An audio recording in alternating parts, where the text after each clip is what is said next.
The views and opinions expressed on this station do not reflect the owners, management, staff, clients, or partners.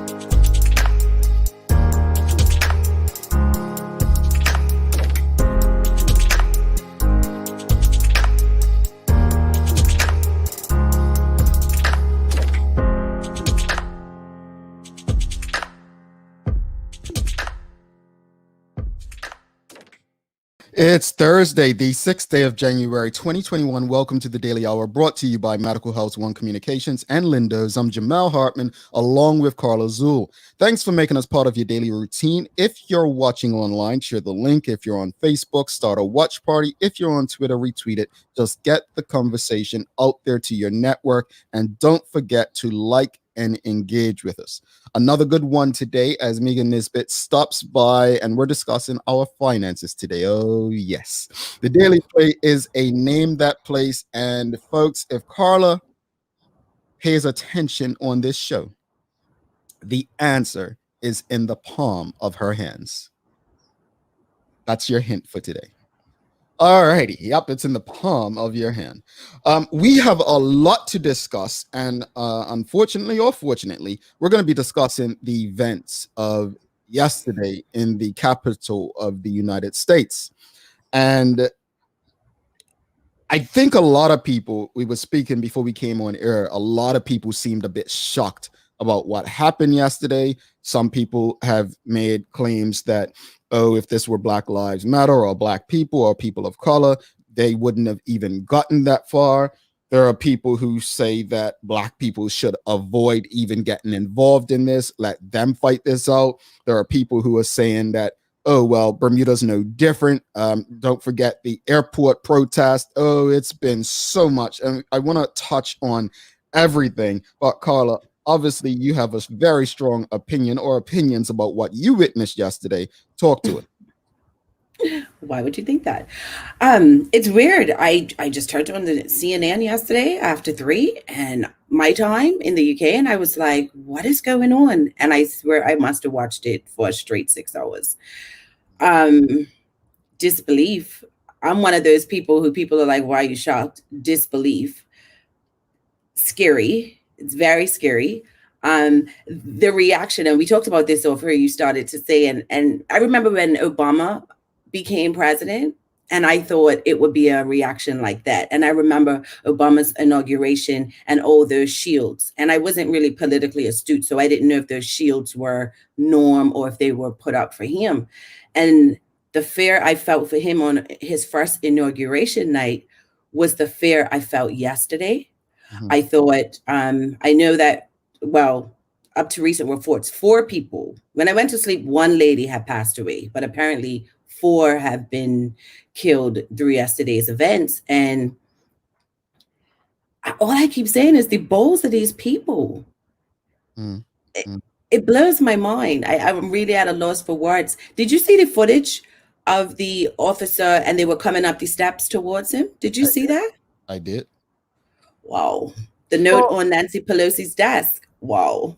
Well, get back to the point about being shocked and surprised. I did state that there were many things that didn't shock me about this. One, I did expect something like this long before it happened. And because of the way that many who opposed President Barack Obama, the language they used to use, I'm shocked that it didn't happen then, right? This, to me, was a long time coming.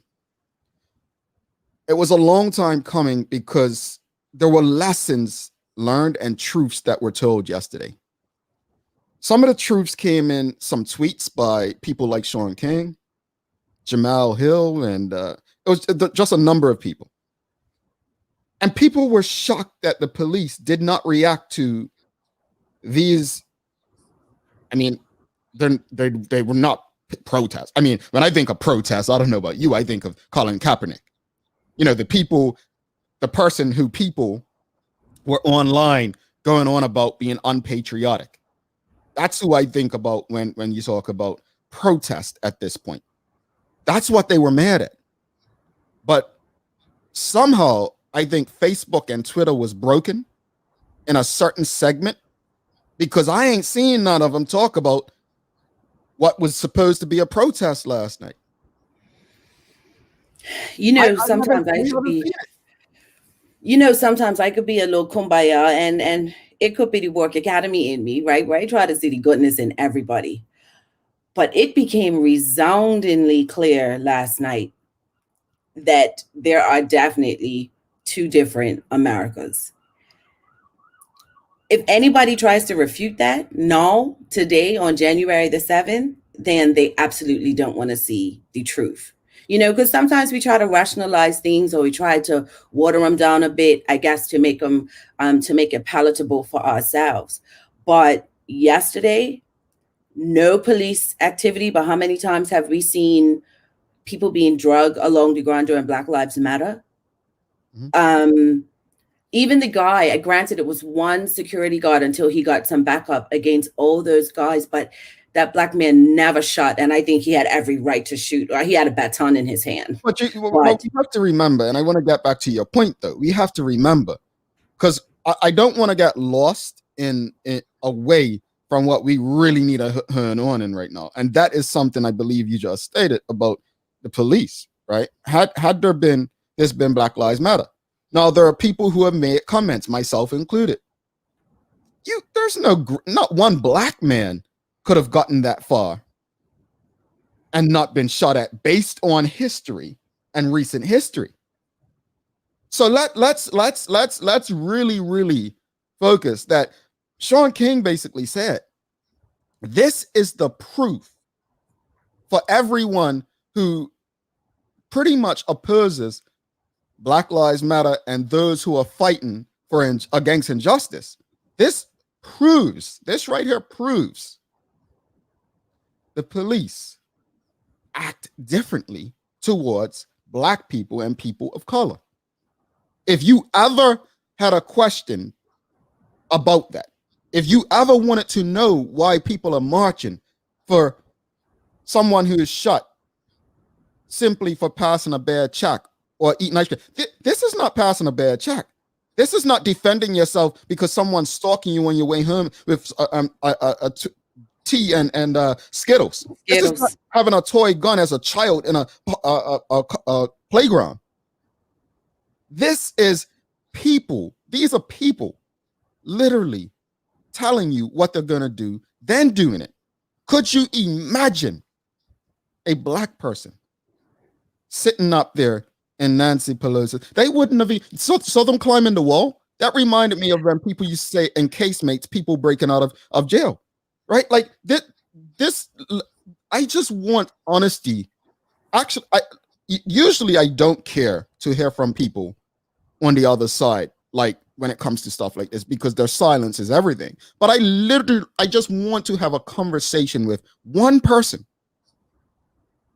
because it was fascinating to see also that late last night, all of those who were prepared to challenge the election victory of Joe Biden suddenly had a change of heart because of the actions yesterday. No, you can't do that now, because it was your actions that led to that. But Jamal, they were even on the, I don't even know what to call it, the device where the window washers watch the window. They were even on that. I'm like, you people were really serious about infiltrating. But then the other thing was the footage where the Secret Service man or serviceman had the guns drawn. I'm like, someone's head would have been blown off by now. It just blew my mind. I literally was like, sat here like this for hours yesterday, totally in disbelief. It was unbelievable. And I just think that anyone who can be so silly and still act today as if, some people are calling it white privilege. Some people have said the reason the police didn't do anything is because the police are them. And if you've seen movies, if you've read books, if you've listen to historians. This has been happening where police and them were one and the same. The police officer, the judges, all of them would go home and put on their hoods. They don't wear hoods anymore. You bring that up. So in my family chat, one of my relatives says, they're acting like the KKK. I was like, no, they are the KKK. You don't need a mask and a white outfit to act like that. They had a noose. I don't know if anybody's seen the picture. I'm sure many have. The noose, which looks like it was on some steps. Are you kidding me? And they're acting like the KKK? No, that's what they are. I mean, it's very clear that laws only apply to some. And for those people who have been crying and screaming for justice and speaking of this for years and decades and haven't been listened to, they've been called crazy. They've been called, unpatriotic and every name in the book. Once again, you've been proven right. But what now? What now? So now I want to transition to Bermuda because I saw a comment or two. I even saw a defense. A defense from a black Trump supporter yesterday, right? That said, well, at least they didn't go and damage the properties of innocent businesses and so on. They went where they were supposed to go, to the legislators and the politicians. That was one defense I saw from a black Bermudian Trump supporter. And then another one, some not black Bermudian, but white Bermudian, stated that pretty much this is no different from Bermuda's episode of blocking politicians from getting in the house. Let me tell you where I think there's a slight difference. And it's not disrespect to Bermudians. This is just the reality. Bermudians are too afraid collectively to actually do something like that and sit in the house with pictures and all that. Because I think Bermudians, maybe the Bermudians of the 80s and 70s, whatever, but I don't think in my lifetime Bermudians have shown a will to break a law like that to get what they want. I think they believe in their processes for whatever reason, right? So I'm not quite sure it's an accurate comparison with Bermuda. And furthermore, Bermudians blocked the house. They didn't break down and go into the house. Nor did they destroy anything. Yeah, they didn't destroy anything. So I don't think that's accurate, but it's a good try. It's a good stretch. Good stretch. Let's go to some comments. We have quite a bit, Carla. Go ahead. Amanda says the news, for the most part, made these actions justified. When the sensation broke, when the senators spoke out, then the news seemed to take a different stance. The police politely opened up a barricade for those thugs. And Robert says if that guy would have shot yesterday, he would have been dead after his bullets ran out. And then again, Robert says, oh man, blacks climbing that wall would have been like target practice. Yep. Shikarena says most of the Capitol security had to be in on it. Well, I think people have a good point when they say that. John de Butterfield says carnage it would have been. I believe she's saying if this was black people. Amanda Kelly, the police were never called in advance as they did for all the peaceful protest. Well, just to show you that black people are seen as more of a threat than a group of white people. And I don't want to see people making excuses like this is not a race thing. If you're still acting like race doesn't play a role in how the law performs, you just don't want to understand. That's one. Or you're just simply a racist. You're okay with discriminatory behavior by the powers that be. But we can't act like this is like race has nothing to do with this. Come on now. You have to believe in Santa Claus. If you do, it's so glaring. It's like, and then did you hear they had to force Donald Trump to do that video. And then what he said, even in the first 10 seconds, I had to have a drink after that. Like, for real. He was like, still, oh, this is a victory that we lost, that was stolen from us. We know there were lies. It's like, man, do you not see what's going on? Can you not be humble enough to stop this embarrassment? No. He was still fueling the fire. No, he won't. Tariq Shakur, Carla. They went quiet for years, and after Obama was president, and they was angry, and Trump gave them permission to come out of their caves. Indeed. It appears that many of the law enforcers are Trump supporters for sure, who low-key enabled these terrorist thugs yesterday, says Deborah Lee. Black Bermudian Trump supporters that, oh yeah. I'm let me be clear. I often see them commenting on certain people's posts, and I just look, and well, I mean, I'll just say it. They may be your judges, police officers, and lawyers. I'll leave it at that. I will leave it at that. Craig Luby says, if blacks tried to do what Trump supporters have done today, well, I think yesterday he means, we should stop copying and pasting, and it would say today. We would see a bunch of dead black people, just like how Bermuda police would not pepper spray white people. Well, I mean, could have a point there. Honestly, could have a point there. Robert Durham says, if race doesn't play a part, you are blind. And one more comment for you, Carla. If race didn't play a part, why they put up a noose and march in the building with Confederate flags? Yep.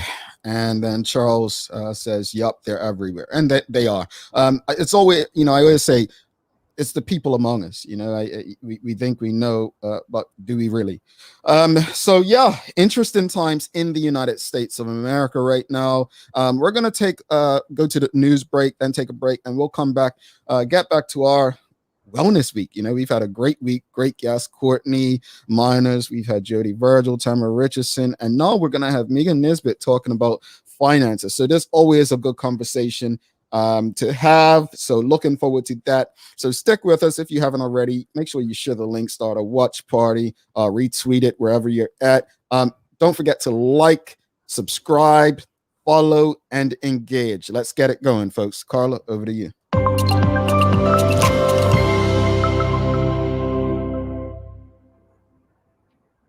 While millions of people around the world watched as thousands of Trump supporters invaded the U.S. Capitol yesterday, Bermudian nurse Devon Adams, who works in Washington, D.C., recalls for the World Gazette what it was like witnessing the terrifying behavior firsthand. Protesters were out as early as 7 a.m. around the Capitol building as I made my way to the hospital. Speaking to the Daily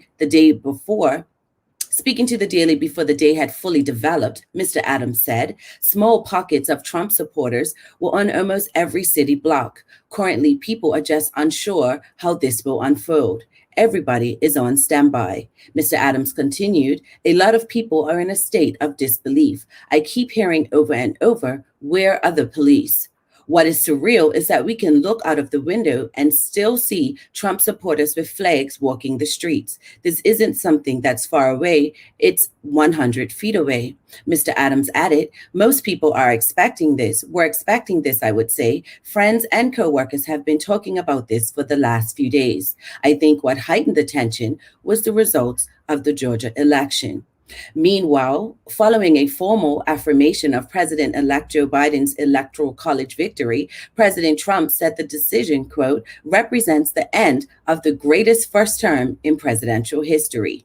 Even though I totally disagree with the outcome of the election and the facts bear me out, nonetheless, there will be an orderly transition on January 20th, Mr. Trump said in a statement.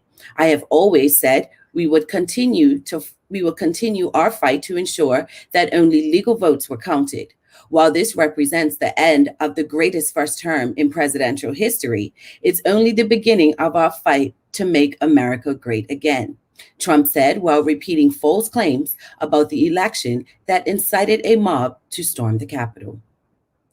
It's January 7th, so it's Harlem Globetrotters Day.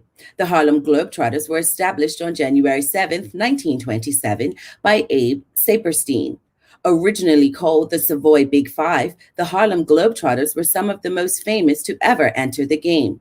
They were famous for their on-court antics, and they showed their best when they won the World Professional Basketball Tournament in 1940. They loved entertaining the crowd with their uncanny basketball ability, juggling basketballs, and making shots that were nothing short of outlandish. In 1948, the NBA was formed, and the Globetrotters showed their skill by defeating the Minneapolis Lakers. And in 1950, things got competitive as African-American basketball players were finally admitted into the NBA. Wondering how you can celebrate Harlem Globetrotters Day? For those who who love to play basketball, you can start working on your own trick routine to show off in the paint. Turning to weather, the high temperature in Bermuda is expected to reach 65. It's expected to be 61 in Las Vegas, Nevada, and 49 in Porto, Portugal. And don't forget to tune into the full100radio.com tonight for nighttime jams featuring some of your favorite romantic classics. That's your Daily Hour news break. You know, I was supposed to go to the NBA, but I just realized, you know what? Wait, to visit or to play? No, Carla, I was going to be a player. I was a good point guard. And then I realized, you know, that's not my calling. And so I gave up on my NBA dream. Probably some would say too early, but yeah, I should have just went and tried out for the Harlem Globetrotters because I had game. But all that to say, folks, stick to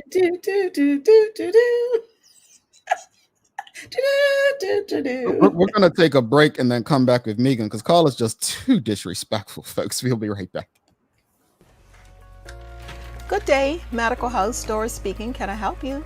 Medical House is Bermuda's leading one-stop shop for healthcare. Bermuda's top doctors, dentists, care homes, and the hospital choose Medical House for a wide range of products. Anything that we ask them to do, they come through. These same professional quality products are available to you for home health care.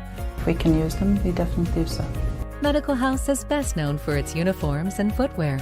It also has restaurant uniforms that stand up to even the toughest shifts. If you're on your feet all day, Medical House has comfortable and stylish shoes that are also durable and easy to clean. Everyone needs some help cleaning up, and Medical House has got it. Leading-edge janitorial, facility, and maintenance supplies are all here. Medical House is on Millreach Lane in Pembroke, where there's private parking right outside the door. Call or visit Medical House today. We're spotlighting a food producer whose products are made with real wholesome ingredients, such as the highest grade farm-grown vegetables and certified organic free-range livestock with no artificial ingredients or preservatives, and no compromising on the painstaking quality control. Imagine Foods believe that higher quality ingredients, meeting high standards of purity, yield greater nutritional advantages and a more satisfying flavor. This month, we're featuring Imagine Foods organic roasted turkey, vegetable wild mushroom, and savory beef gravy. Lindo's. Why go anyplace else? All right, welcome back to the big show brought to you by Medical House One Communications, Lindo's, and our friends over at Channel 82, where you can also watch this and many other locally produced programs if you have One Communications cable. She's Carla Zool. I'm Jamel Hartman, and we're going to bring our guest of the day in. Megan is going to come in, and she's going to help us understand a bit more about finances because Carla, I don't know about you, but my budget's not going too well in the first, what is it, 5 days? I'm going to say it's 15. 7. Look, I'm going to say 15 days of the year, just that's how bad it's looking right now. But let's bring Megan in to, have a good conversation. And don't make me feel bad, Megan. Please don't. Welcome to the show. Morning. Good morning.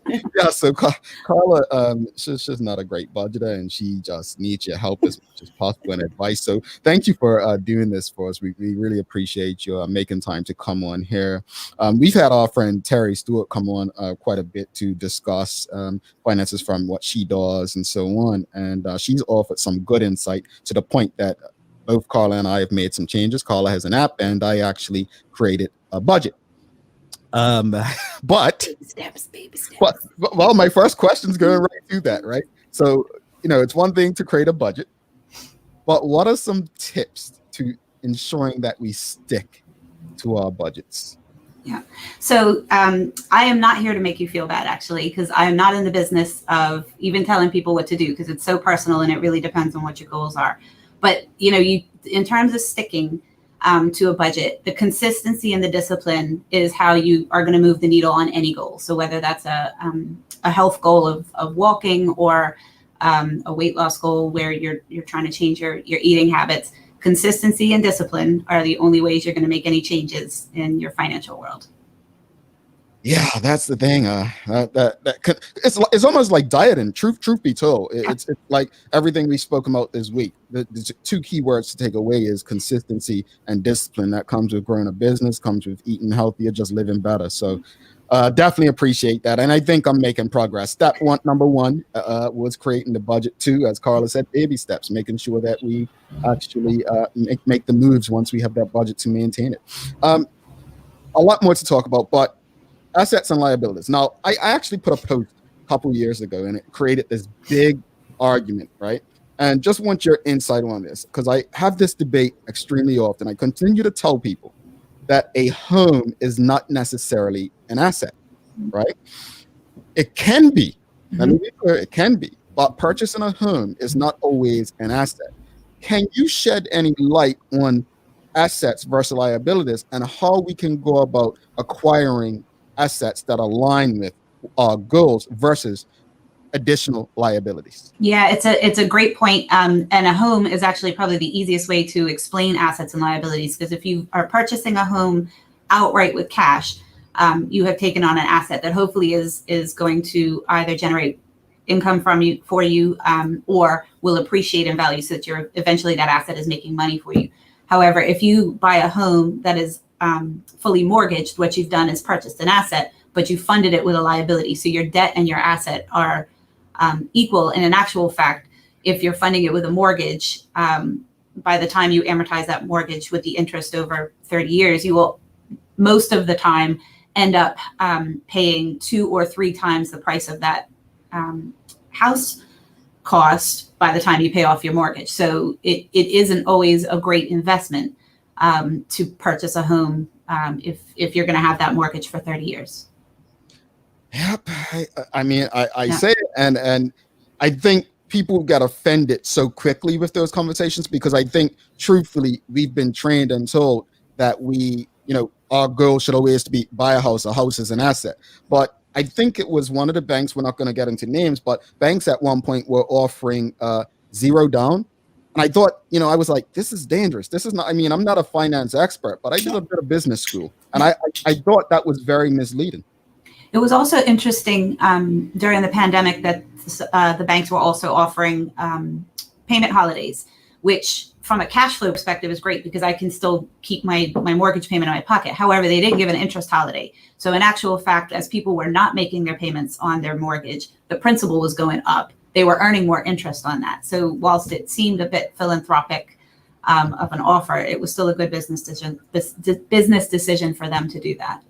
Indeed. And it's interesting that you use that as an example, because I was one of those people. And then they were like, I was like, okay. And they said, oh, but hold on, we have to give you the new, what's it called? Payment schedule, the new amortization schedule. And it went up, but I still made sure that the rents still went in. So I didn't, although I got it, I still put the money in. But I was like, tricky. It still goes up. So it's not really a holiday. It's just but with these things, little day excursion. Having knowledge is the key, because I also took the payment holiday, and I did that because, again, the cash flow situation here, well, everywhere, was so uncertain that the ability to have more cash in my bank account at that point was like, okay, this is a good idea. Let's stack that up. But I did that with intention. I did that with the knowledge of how that was going to impact the long-term interest that I'd be paying. And then, kind of as things have normalized, I've tried to stack a little bit extra on my mortgage. So really the key with any of these decisions is just making sure you're making an informed and intentional decision versus being bamboozled. Indeed. The year 2020 was a tough one. And 2021 has already had its share of tragedy, per se. Unfortunately, none of us will live forever. Speak to us a bit about the importance of estate planning. Yeah. And this is a good one. So estate planning is essentially, kind of getting your will in order, getting your affairs in order. And Bermuda is interesting, and I'm not a legal expert, but Bermuda has an interesting, we follow the UK laws with this. So some of the assumptions that people make in terms of, okay, well, if I die, my assets go to my spouse or whatever, are not always the case. And so I think it's really important, again, in terms of information and intention, is making sure that that what happens upon death is in line with your wishes. So, if you don't have any assets, then this isn't, necessarily an important discussion. But if you do own a home, if you have kids, if you have any sort of assets and you want to make sure that those are handled in a certain way, it's really important to get your affairs in order and have your wishes documented up front. There's a situation I'm aware of here where, and I think it's very specific in terms of there was a married couple who didn't have a will and didn't have children. The assets do not automatically go to the spouse. Excuse me. There's the way the laws are set is that upon one of the spouses dying, because they didn't have a will, because they didn't have children, the assets are then split. And I don't remember exactly what it was, but it was like a third to the spouse and then the 2/3 to the spouses, the person who died, immediate family, which was a shock to everybody involved. So it's just really making sure your stuff's in order so you don't. And we're all aware of families that have fallen apart because of financial situations on death. So I was just going to say, this is so important. I was just in a conversation last week in a group chat, and we were talking about this very thing. And, I don't want to reveal too much about the situation, but it was pretty much shocking to know what you just explained, a similar situation. Like we have these assumptions and we would be surprised. And I think it's imperative that we all, number one, make sure we have a will, but also make sure that if we have parents or elderly relatives, that we make sure that they're set as well. Yep. Which leads me, I have two questions in the will area. So one, some people think that wills are just a matter of you can write down your wishes, sign it, and I can leave it in the top drawer. I remember Aretha Franklin, for example, that just stands out to me, that when she passed, she had no formal will, but there were notes all over her house. So my question to that is, are wills legally binding, or should they be followed if they're not going through the proper legal process? And I know you're an accountant, but Thank you. I was just going to say, so I'm going to make some suggestions on who you can have on the show next week for your getting your legal affairs in order. I'm not sure, to be honest, Carla. Like that, I think it's a great question. I'm a fan of doing things almost to the full extent of compliance, just to make sure there's no gaps. So mine would definitely be, and I don't think it has to be complicated. I think that's the other thing is it doesn't necessarily require a lot of time and money, but I personally would want to make sure that it was handled by a legal professional to make sure that, again, that there's no misunderstandings later. Now, you also, ironically, you mentioned about with the UK and Bermuda laws having a synergy, and with me being in the UK. So my question is, with assets, when you have a will, can your will be standing, and it sounds like it may be legal, so my apologies if it is, can your will, can I do a will out here that applies to Bermuda, or do I have to do a will in Bermuda that applies to Bermuda? I don't know the answer to that. I don't know. I have some. I'd be curious about that as well. I think it depends on where your assets are, maybe. No, I don't think that would matter. I don't know, honestly, and I'm sorry that the legal side of this, I think it's really important that you do have, get your estate planning documents in order, because there are financial impacts of that. But in terms of the specifics of the legal side of it, so I'm going to try for one more. Just give me one more. Make it have budget, expense, asset, or liability. But when you're doing a will, should you consult an accountant before you put your will together?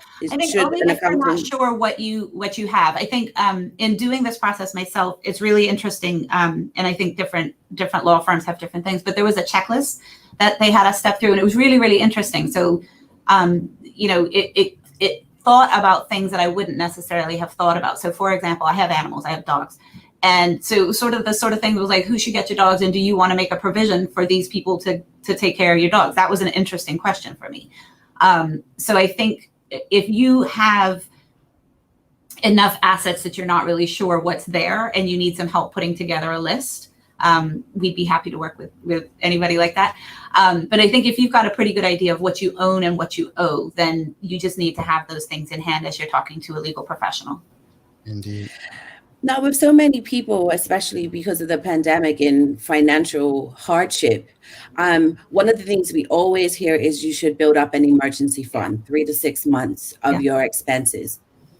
For someone that's barely able to afford groceries, how or what tips could you offer for them?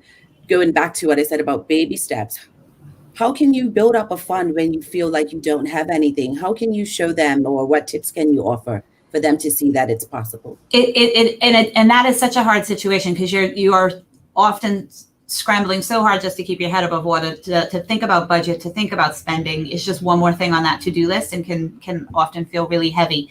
And I think baby steps, Carla, is exactly the right way to think about it. So, don't think to yourself, I need to put $500 on a bill, or I need to put $1,000 somewhere. How do I put $5 on something? How do I put $10 on something? And it is that slow move of the needle that will slowly progress people towards being able to have and it doesn't, 3 to 6 months is an ambitious goal for anybody, I think. So even to have kind of what I call my smaller emergency fund. So if something, happens in the house and I need to repair it, or a child needs something in an emergency situation, that you're not stuck, that you have a pool of money that you can put your hands on. The good news of money is that it is a fairly simple in and out equation. So it's you can either earn more or spend less. Now, I also appreciate that there's a spectrum that happens, and that, kind of at one end of the spectrum, people often are earning as much as they possibly can and spending as little as they possibly can, and those numbers are still not matching. This is a very tough place to live. But if there is any way for you to take on additional income, so if you have a hobby, and we've seen this through the pandemic, this has blown my socks off, of people who, figured out how to crochet and are now selling things, or people started making masks, and just little ways to supplement income. Don't use that income for anything other than put that to the side. Treat it like you didn't even have it. If you can, again, situations are different. If you have if your credit card balance is high and you have a high interest rate on that, then that would be your priority to pay down, and then put some savings together later. But I think we as Bermudians are very creative. The entrepreneurial spirit here is ridiculous. I mean, that's primarily the people we work with. And so use that and really try and tap into that to see if there's any possibilities of other ways to generate income. Now, for those who may not be financially literate as such, you just talked about credit cards, and we hear this all the time: pay off the ones with the high interest. Yeah. What rate is considered a high rate? I don't know any credit card here that doesn't have a high rate. They're all, I think, at least 12%, which is high.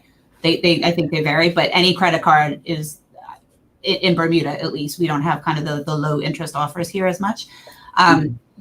But I think anytime you're paying interest on something you've purchased, you're just throwing money away. So you take your $100 purchase and you're now paying $103 for it. If you don't pay it off right away, now you're paying $125 for that same item. And that's the mindset that we have to start shifting with people, is that while you might be able to say, okay, I've gotten this item on sale, the longer it takes you to pay that down, you should have just waited until you had the money to purchase it in the first place. Now let's discuss retirement planning. Why is it important to plan for retirement? And is it ever too late to plan for retirement? I don't think so, but I would say, and as obvious as this sounds, the sooner you can start thinking about that, the better. Because in the same way, in our example about mortgage interest compounding over years, is saving and kind of investing is sort of the same thing. So a dollar put away now will earn you. Don't put it in a savings account. Make sure it's in something that's going to generate some interest for you. You always want your money making money for you if you can do that. But the dollar that you're able to kind of invest now turns into $2 over the course of time, turns into $5 over the course of time, et cetera. And again, that's a scale. So the sooner you can start thinking about retirement, the better. But I think as soon as you can, everybody's in a different place. But put the energy on taking care of yourself in those years that you're supposed to be able to I don't even know what we're supposed to be able to do, but to kick back and relax and not be as worried about things. Indeed. Got some questions from the audience. Tamara Richardson says, from a business perspective, if a person was about to launch a new business, what amount of time would you advise them to plan cash flow for? That is a fantastic question. And she's a fantastic business person. So I appreciate the question. I would actually, the same 3 to 6 months. I think it's really important, whether you're a new business or an existing business. I actually think it's really important to have a cash reserve of 3 to 6 months on hand for either emergencies or the ability to reinvest in your business, to be able to buy inventory, to be able to buy a van, to be able to buy things that will allow you to grow and flourish. Janelle Lugo says, should one take all their savings and pay off a loan, then restart the savings? Oh, that's a good one. That is such a good question. So it's hard to answer these in isolation because I'd want to understand your larger financial picture. I would not, if you have savings, I would not take all of those savings, because again, it's similar to, and kind of, you've nailed it this week. You're talking to different people in different areas. Wellness, you're going to be able to try and find the balance of your financial health, your internal health, like all of these health things. So you don't ever want to just be able to focus on just one to the exclusion of others. So if you are in a position to be able to have some savings and take some of that to pay down a loan, that's fantastic.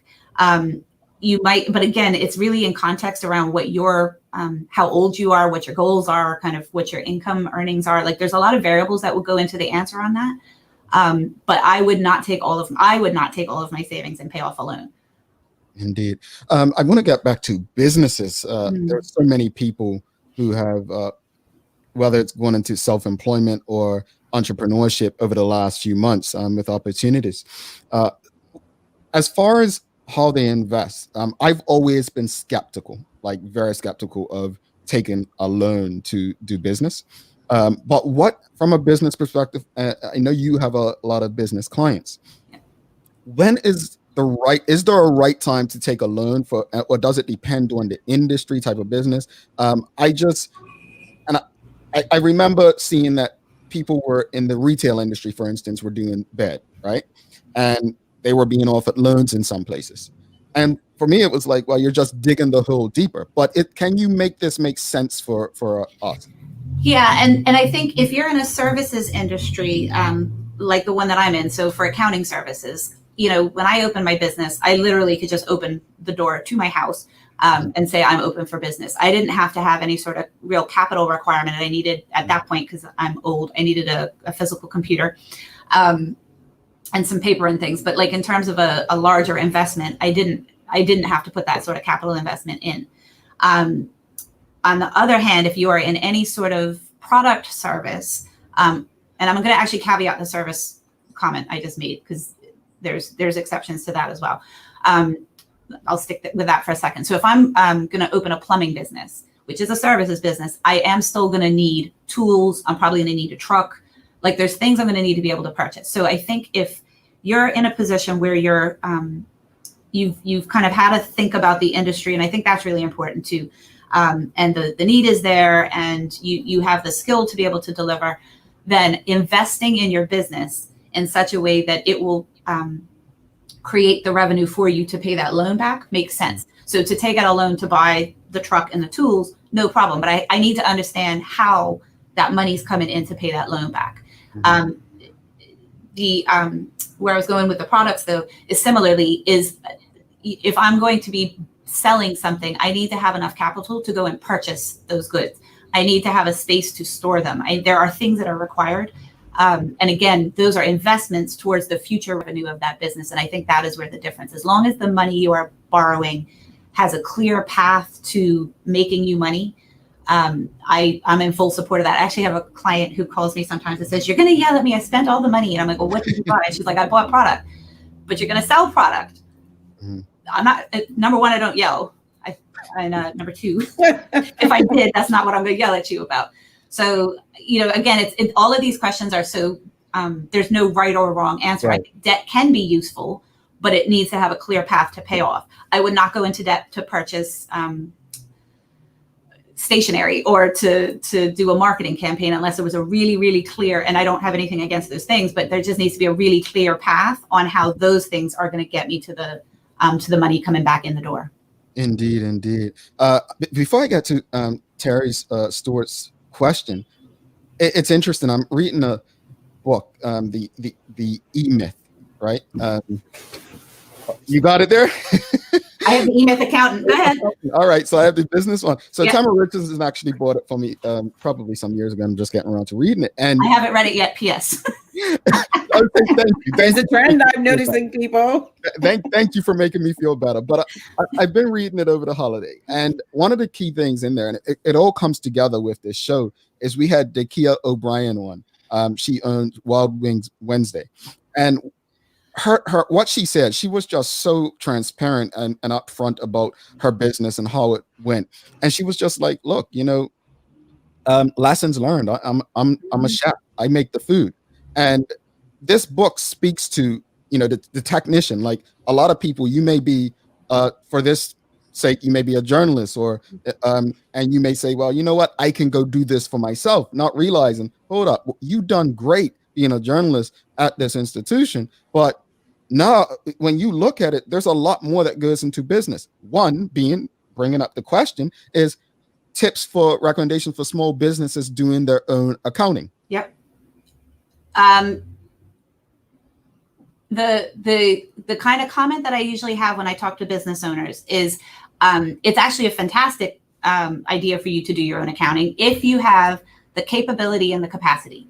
So if you are, not everybody has the accounting mind. I don't have a marketing mind. I don't have some of these, some of the other skills that are required for a business owner. And so if you have the capacity, I'll start with the capability. If you have the capability to do your own accounting, that's fantastic because nobody will know your numbers better than you. You will have, I think it might be useful if it's not something you've set up before to work with somebody to help you get a bit of a process set up, because I think it's also important to try and make sure you have efficiencies.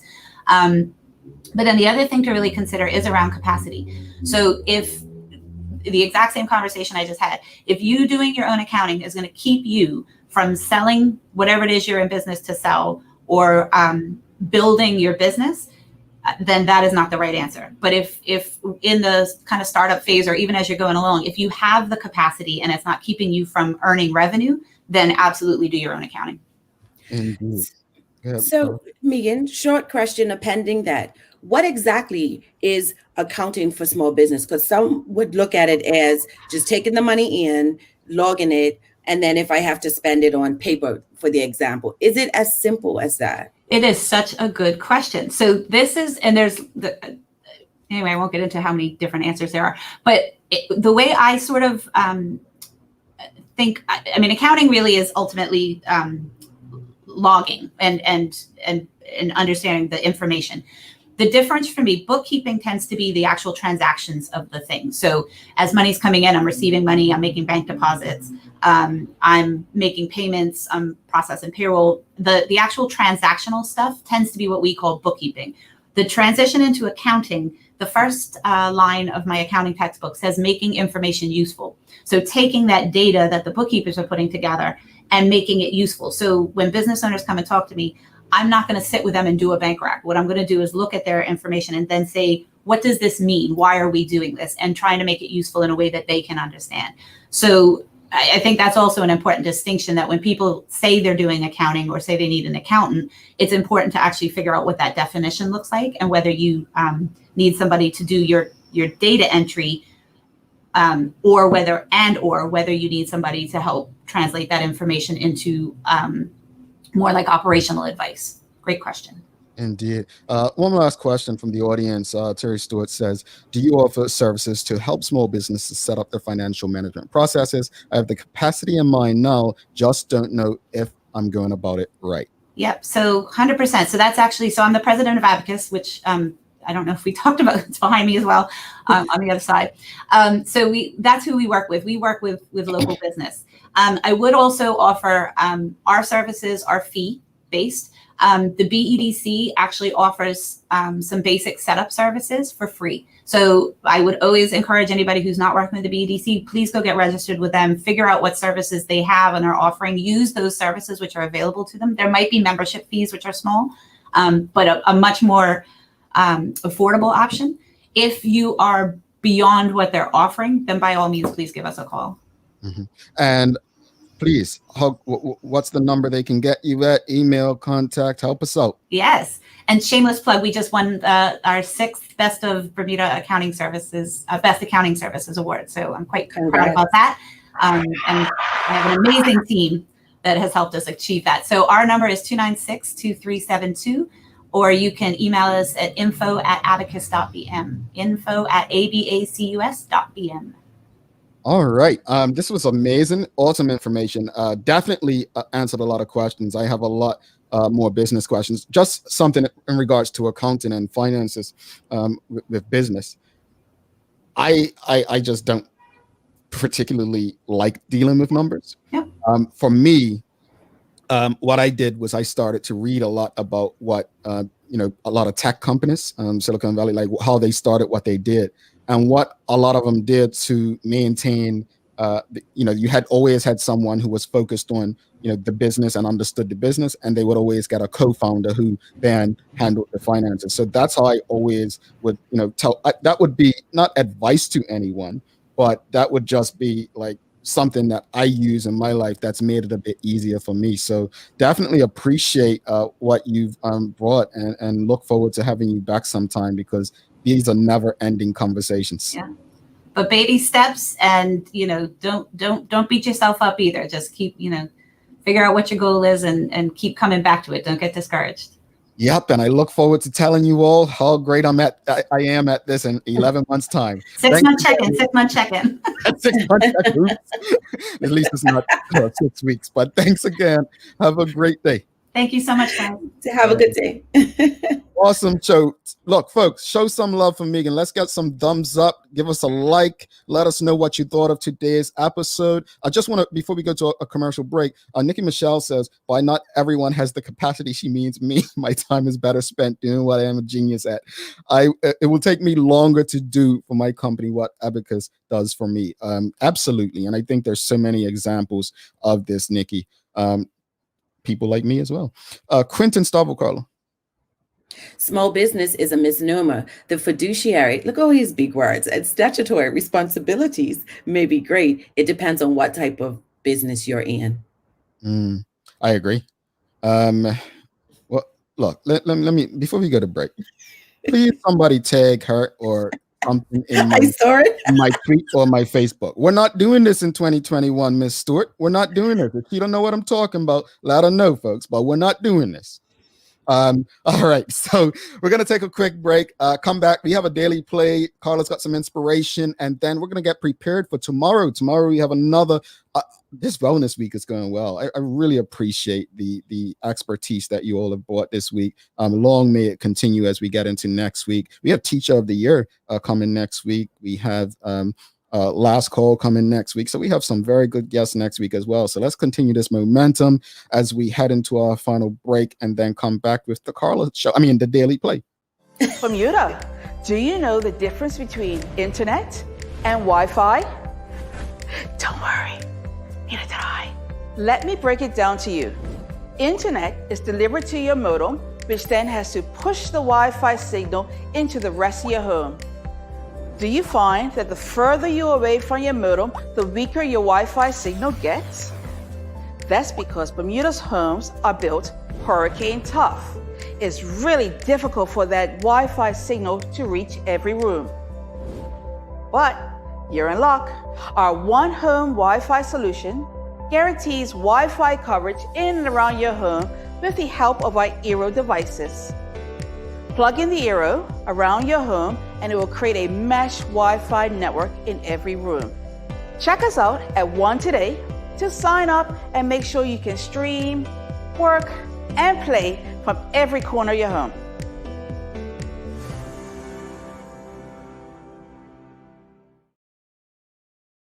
All right, welcome back to the Big Show. Carla Zul there. I'm Jamel Hartman. Thanks again to Megan Nesbitt for coming and joining and having such an important conversation with us. Thanks again to One Communications as well, making sure we're able to do this along with Medical House Lindos and all of our partners. It is the daily play. So today, Carla is guessing a place. But like I said, if Carla is a fan of this show, then she would get this answer today. All right. So, I'm looking. all right, the answer's in the palm of her hands. Name that place. Here we go. They declared their independence in 1804.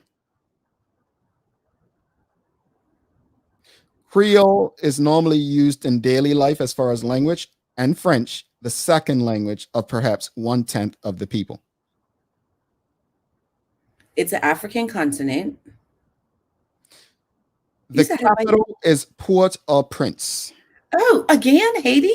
Yes, I got it. Where's the good? Hold on. But that was the answer earlier this week. I said it was in the palm of your hands. I was giving you a second shot. Oh, I'm here looking. I'm like, I'm here to help you, sis. This ain't about making you look silly. You do that fine on your end. So I said that a lot. I'm glad I thought I turned my mic down. So again, great show with Megan this morning. I really did appreciate what she had to say. Also, just you all this week have been awesome. We love the fact that people trust this platform to have these conversations, and the audience, you guys just bring the quality questions. Keep it up. Let's just keep going and get even better as we move ahead. Carl, I know you have some inspiration for us. I mean, you got Haiti right. You're on a roll right now. You're 2-2. Yes. This is for Megan. In light of her having her as our guest today, I believe that through knowledge and discipline, financial peace is possible for all of us. Dave Ramsey. All righty. That's a good one. Look at my sister Terry says, Siri. All right, Teresa. So no, that was a good one. Definitely appreciated that. I always used to argue with people about assets and liabilities, right? People, we've been told, like we've legit been told, oh, buy a home, and people are saddled with debt for 30 years. They, have no life, not able to travel and enjoy the world. And we have to ask our question, was it a good buy? I think Bermudians have it right per se, because Bermudians, at least for the most part, a lot of Bermudians who purchase homes and got on a 30-year mortgage, at least those homes may have a rental component, right? But if you're purchasing something that doesn't have a rental component, then there's challenges with it. If you're purchasing something with less than 10% down, I mean, you're going to have challenges with it. And I think we've been lied to for so long. I always said, the American dream. I used to call it the American nightmare. Dream for who? The American dream is to put yourself in debt. That's the American dream. One of my really good friends who's a bit older than me, she told me she refused to rent. And she said, I have a plan. When I'm done working, I'm going to go and I'm going to travel Europe and live my best life. And that's what she's doing now, and she'll say, oh, I'm here in Portugal, I'm here in France. And she had a very good job. But she said, I'm not about, her and her husband were just adamant that they did not want to have that proverbial weight on their ankle, and they're enjoying their best life. Yeah, I'll say that. I mean, this is not advice to anyone, but this is more or less, it's really how it works systematically. The truth of the matter is we have to change our mindset when it comes to wealth building. And not even from monies we earn, but just how we live. I said years ago, and I now see more people are starting to say it on social media, but years ago, people came at me for making this statement. Black people have got to start putting their children out once they reach a certain age.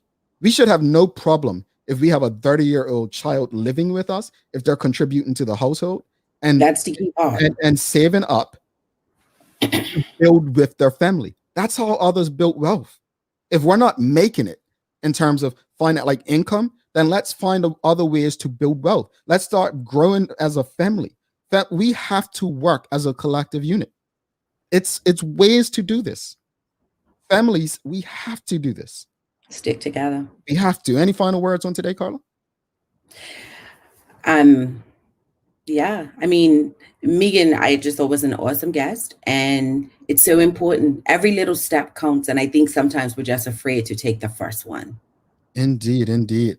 Well, thanks again to our partners, Medical House, One Communications, and Linda's, for ensuring that we're able to do this with you on a daily basis. As always, we love you. We appreciate you. We thank you for making us part of your daily routine. If all goes well, we'll be back to do this again with you tomorrow. She's Carla Zul. I'm Jamel Hartman.